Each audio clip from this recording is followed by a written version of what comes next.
Chipotle today? Oh, fresh. Nice. You know it's fresh because it's in the name. It is. It says it right there. Cooper,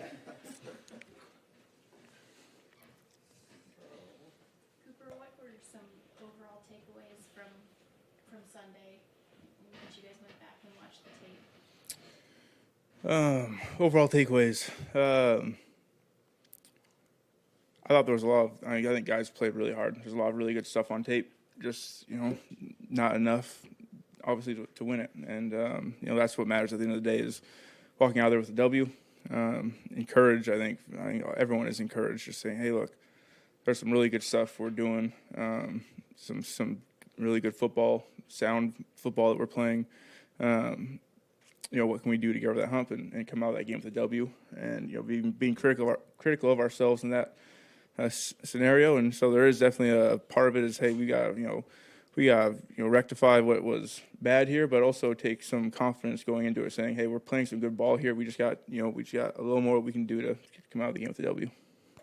What do you take out of that personally, just in terms of where you are physically and how you're feeling as we get into this part of the season? Yeah, well, I mean, I feel like I felt the best I have in a while. I felt good out there, and was having fun playing with those guys, and I felt like I could do what I wanted to do. So optimistic about that. I feel like it was the first time in a while that I think I liked what I saw on tape in terms of how I was moving and what I was doing. So encouraged about that, and keep that trend going, and just being able to be the player I believe I am, and help our team. Be an asset for our team, and ultimately push them to win games, and be a part of that. What do you think that does, or what that can do for the offense if you're able to kind of maintain this, and, or even get better? And that's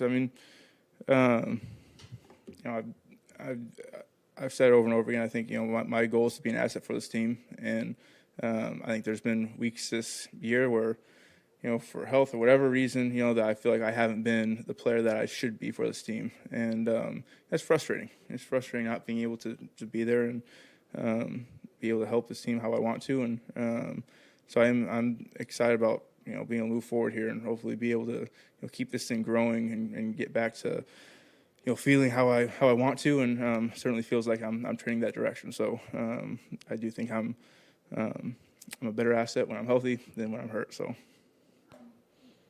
You kind of had to recover from the ankle on the fly, essentially. And I don't want to say relief looking at this game because obviously you want to look ahead and build off of it. But was it a milestone of any kind for you in terms of, okay, I have this much output from this thing that's been bothering me? Yeah, I don't know. I think it's more about just the process of going through a season, and everyone's working through stuff, and mine happens to be an ankle, and it's like I said, everyone's going through it.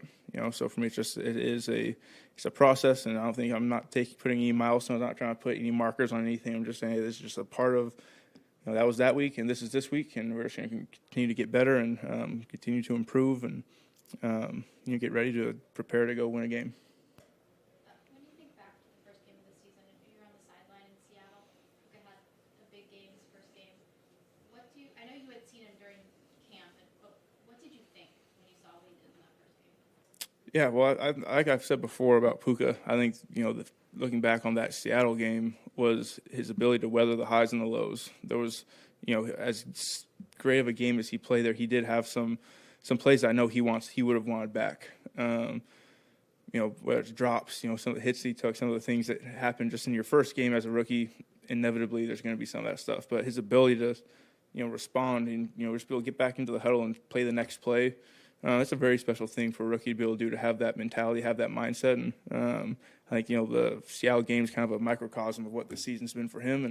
And he's just done a great job of, answering the bell. When things haven't gone well, he's just been able to, get back in the huddle, play the next snap. And I mean, you saw this last week.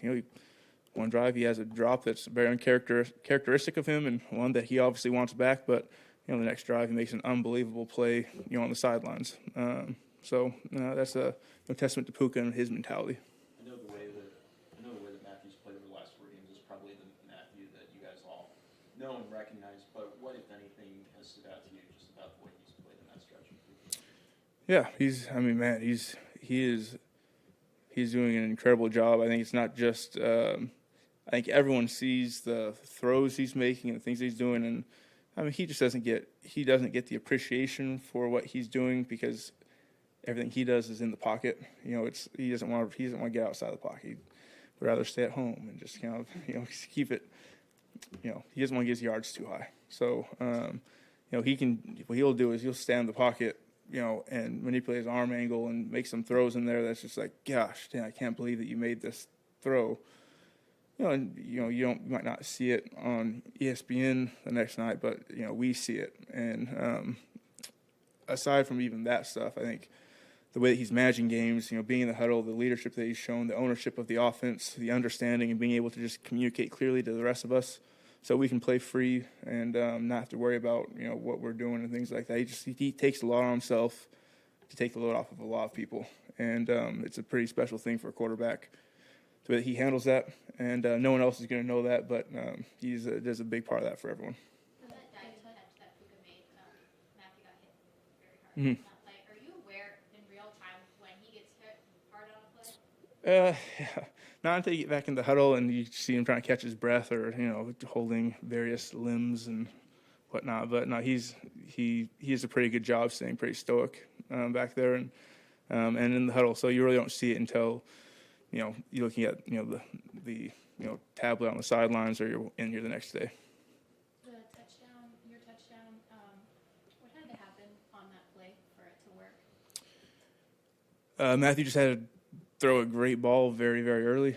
Trust that I was going to get to the right spot. He kind of recognized they did a good job holding their pressure, and he did recognize it, knew that we were going to be hot, and got the ball up extremely early with enough air that he gave me time to run underneath it, and it was a pretty incredible play. I think everybody in the stadium saw that ball before I did. I think I was the last one to get my eyes onto it. I know you said everyone's dealing with something at this point, and I know you're only focused on this week, but you guys are going to play another game just a few days later. So what's that challenge like for you personally? Yeah. Getting ready for this stretch. Yeah, well, it's not fun. It's definitely not fun, but I trust our training staff. They're going to put together a great plan for us. So there's not much thinking involved on our end. It's just, hey, look, trust what those guys have planned for you. Be able to add in, what kind of recovery you can in certain spots. But you really trust those guys and just be able to, it's part of this game. Everyone has to do it, and you just kind of move forward on it. And we get the luxury of doing it on turf back to back, which is gonna be great. Great for us. But it's gonna. It is what it is, and guys are gonna be able to go out there, handle business on Sunday, and just trust the process going through the Thursday game. Okay. Perfect. Thanks, guys. Thank you.